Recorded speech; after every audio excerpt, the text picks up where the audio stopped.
An үчүн кайра экинчи окуга кайтарыш үчүн кагаз жүзүндө бериңиз эмеге, аппаратка. Анан ал добуш менен чечилет. Акыркы сөз Акаев Жанарбек Кубанычевичке берилет. Чоң рахмат. Урматтуу депутаттар, PhD илимий даража болбошу керек деген мындай талкуунун өзү уят да. Биз бүт дүйнөгө интеграция болушубуз керек. Мен башка алысты айтсам айтпай эле коеюн мына. Казакстанда мына ошол жерде отурасыңар мына академиктер, замминистр баарың отурасың. Казакстанда азыр кандидат наук, доктор наук дегендер жок. PhD Казакстанда бир гана. Анткени бүт дүйнө, Корея, Япония, башка да, мына Орусияда, Россияда эгерде PhD алсаң, ал кандидат наук деп кошо берилет, туурабы? Эгер PhD'ң болсо, кандидат наук да болосуң. Эми эмне кылалы? Ушуну кантип колдобой коебуз? Туура да. Ушундай туура демилгелерге бизде дайыма буттосуу болот. Ошон үчүн эгерде биз жана дүйнөдө биз азыр көп балдарыбыз, кыздарыбыз мыкты окуу жайларда окуп атышат да. Алардын PhD'си бар. Аларды эгерде кийин келечекте Кыргызстанга тартып келип биз пайдаланабыз десек, колдонобуз, алардын акылын, билимин колдонобуз десек, анткени бүт өнүккөн өлкөлөрдүн баарында жанагы илимий ачылыш жасап аткандардын көбү ошо PhD'си барлар да. Ошол аркылуу өсүп жетилгендер да. Мына кошуна Казакстан, мен башканы айткан жокмун. PhD'ни тааныды, жанагындай илимдин кандидаты диги дегендер жок. Ошон үчүн биз жанагындай чыныгы илимпоздорду таанышыбыз керек да. Расул Азбекович, bizde мына бир эле суроого жооп бериңизчи мына. Канча илимдин кандидаты бар, канча PhD? Бүгүнкү күнгө карата 5313 илимдин кандидаты бар. Илимдин кандидаты 5313. 5313 илимдин кандидаты бар. Официалдуу ВАКтан, нострификациядан өткөн 30 гана PhD доктор бар. Мына ушул жооптон башка менимче суроо болбош керек да. Илимдин кандидаты болуш 5300 канча болуп атат, PhD'ни алыш, мына илимпоз болуш деген канчалаган тартип, канчалаган чоң сыноодон өткөндөн кийин анан алынат. 30 экен мына. Ошон үчүн мындай бул мыйзам долбоорун сөзсүз колдошубуз керек деп ойлойм. Мына Казакстан, Орусия мына ушундай кадам менен баратат. Алар Орусия артка кайтты, ал чечимден баш тартты дегенин бардыгы туура эмес. Ошон үчүн бул мыйзам долбоорун колдойбуз. Рахмат. 4-нчү микрофон. Assalamu alaikum. Илим маселеси өтө актуалдуу. Ким илимден артта калса, экономикасы артта калат, социалдык тармактар артта калат, идеология, деңгел, өсүп өнүгүү бардык жактан артта калат. Бирок мына нострификациясы маселеси. Гарвардтан жактап келсе деле PhD'ни, Кембриджден, Оксфордтон, Токио университетинен жактап келсе деле бул жактан нострификацияны өтүш керек. Англиянын илими каякта, биздин илим каякта. Азыр жакында билесиздер, химиктер высокочувствительный газовый сенсор дегенди ойлоп тапты, ракты алдын алыш үчүн. Дүйнөдө ушундай илимий ачылыштар болуп атат, бизде барбы акыркы жолу кыргыз окумуштусу бирдем ойлоп тапты деген. Эми ошол окумуштар отуруп алып туруп, Гарвардтан жактап келгендердин илимин жарайт, жарабайт, торкелекте өткөзөбүз деген менимче туура эмес го. Жок деген университеттин атын сыйлайлы да. Ушуну эске алып койсоңуздар, нострификация деген дагы бир коррупциялык схема. Эми элестетип көрүң, мен катуу айтпайын. Мерседес заводунан чыгып келген аппаратураны Атарабанын же болбосо Жигулинин заводунан өткөзүп атасыздар да, ушуга ылайык болуш керек, биздин стандартка ылайык келиш керек депчи. Эми өзүбүзгө сын көз менен карабасак болбойт. Япония кайда кетти, Англия кайда кетти, Германия кайда кетти, биз кайда жүрөбүз? Адамдар Марска конуп атат. А биз болсо жүрөбүз, биз болсо молекула менен электрондун өз ара взаимодействиясын иликтеп атабыз деп бир мурдагы микроскопторду карап отурабыз. Ошо нострификация маселесин караңыздар. Бул чоң коррупция. Чоң рахмат. Рахмат, 6-нчы микрофон. Чоң рахмат. Мен суроома кимиси жооп берет? Кыргыз Республикасынын президентине караштуу улуттук аттестациялык комиссиядан мага кат келип атат. Сиздерде философия доктору деген даражасы окумуштуу даражага теңештирүү боюнча республикалык бюджеттен дагы 2700 сомдон үстүнө кошуп бериш керек болуп атыптыр. Бюджетке дефицит алып келүүгө кетип атыптыр. Ушул боюнча түшүндүрмө берип койсоңуз. Билим бериңиздер. Бул эме процедурный. Ошо процедурный мен жазылууга чектеп коюптур. жооп бербесе дагы Жо, сиз оюңузду айтып коюңуз барын. Булар сизге кагаз жүзүндө берет или кабинетиңизге барып жооп берет ошол жакта. ошол кагаз жүзүндө ушул философия доктор дегенди башка илимдерге теңебей бул мыйзамды колдоп, бирок ушул жерине көңүл буруп коюу боюнча кат келип атат. Бюджеттен өтө чоң чыгым болот экен. Рахмат. 5-чи микрофон. Рахмат, Сурабалдиева, 1-май округу. Дүйнө жүзүнө Асель Сартбаева деген айымды билбейм, биякта тааныйсыңар, тааныбайсыңарбы? Всемирно известная ученая, кыргыздын кызы. Профессор химических наук университета БАТ, член Королевского научного общества Великобритании. Бүгүнкү күндө да.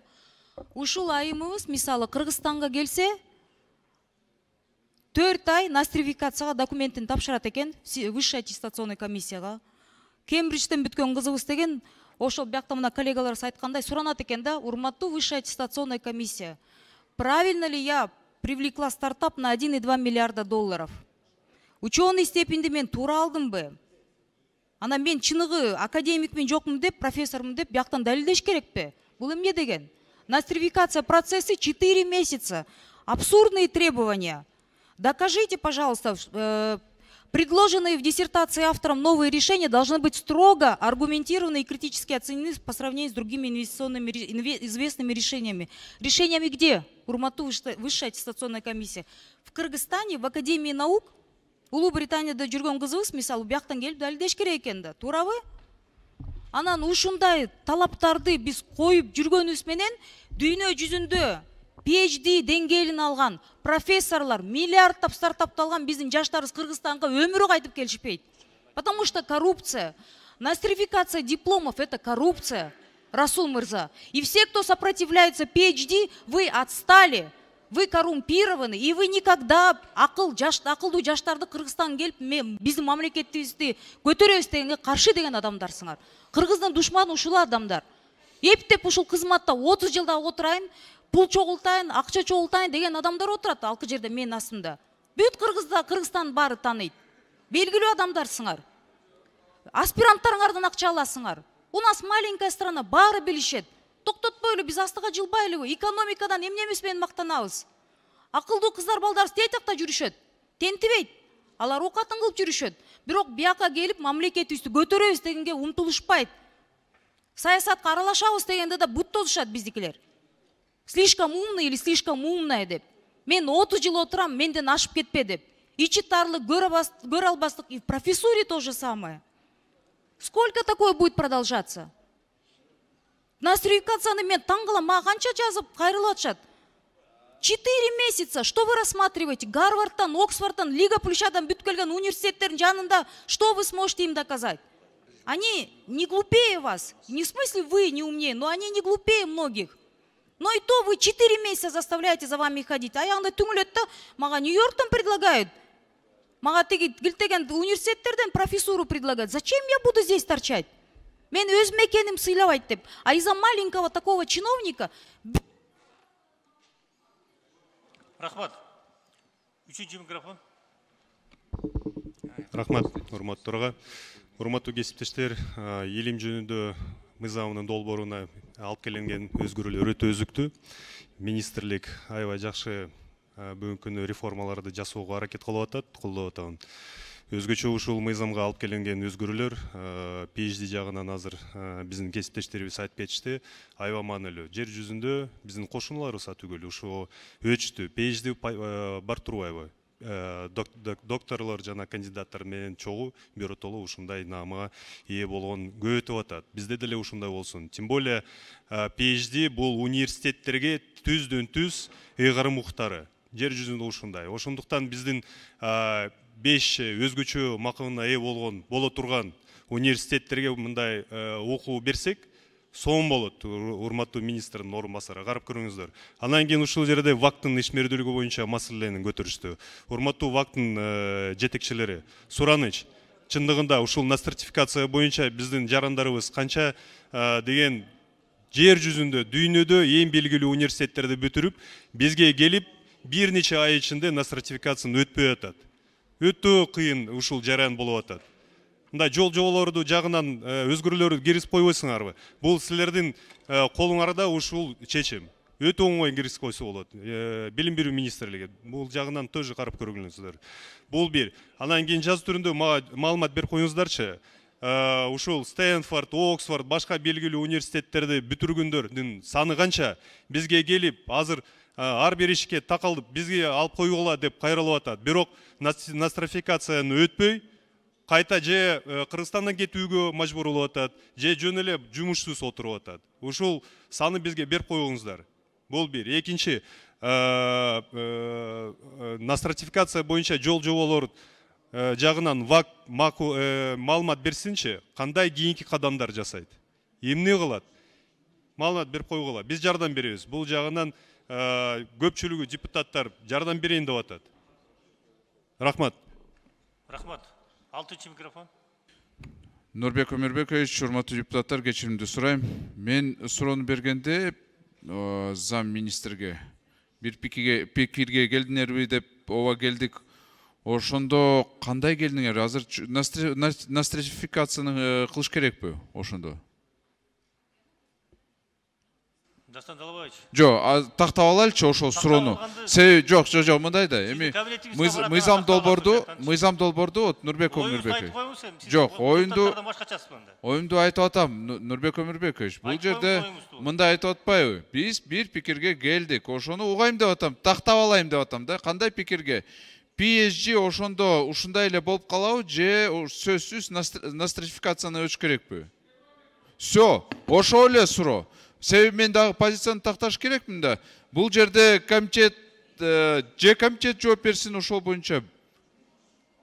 А то азыр түшүнүксүз болуп атат да. Дастан Талабаевич, азыр мына атазып чыгат азыр. Меникине эмне жооп бербейт деп. Жок, бир эле ошол эле суроо и всё. Мен дагы бир жолу айтып атам сизге. Сизге ошондой эле керек болсо кабинетиңизге барып азыр мына жооп. Кабинетте эмес, эми парламентте чечиш керек да, бул публичный маселени кантип кабинетте отуруп алып мыйзам долбоорду чече албайбыз дейм. Нурбек Өмүрбекович.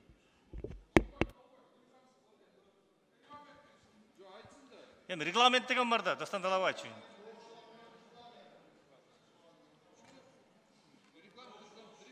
Суроо жооптор бүттү. Комитеттин корутундусун окуу үчүн социалдык саясат боюнча комитеттин төрайымы Райым Бачаева Венера Калыбековнага сөз берилет. Рахмат. Илим жөнүндө Кыргыз Республикасынын мыйзам долбоору жактырылсын жана аны экинчи окууда кабыл алуу Кыргыз Республикасынын Жогорку Кеңешине комитеттин түзөтүүлөрүн эске алуу менен сунушталсын. Урматтуу депутаттар, колдоо бериңиздерди суранабыз. Рахмат. Урматтуу депутаттар, азыр добуш берүү болот. Аппарат каттоону ачыңыздар.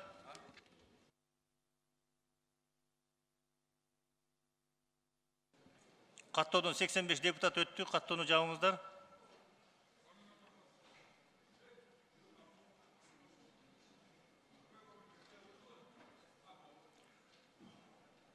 Аталган мыйзам долбоорун экинчи окуудан добушка коем, добуш бериңиздер.